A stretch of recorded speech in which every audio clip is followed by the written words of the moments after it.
The city and the university agree to keep confidential and to not disclose to third parties any information provided by the other party.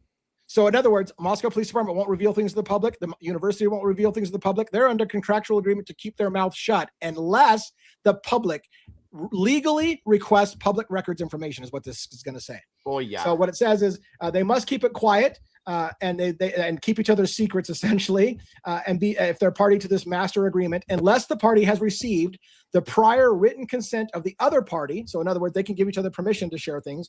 This obligation of confidentiality does not extend to any information that 5.1.2 is or shall come through no fault of either party available to the general public. In other words, if the general public is allowed to file a public records request and they are compelled to give you that information, they're not breaking their contract. Otherwise, they need to keep everything a secret.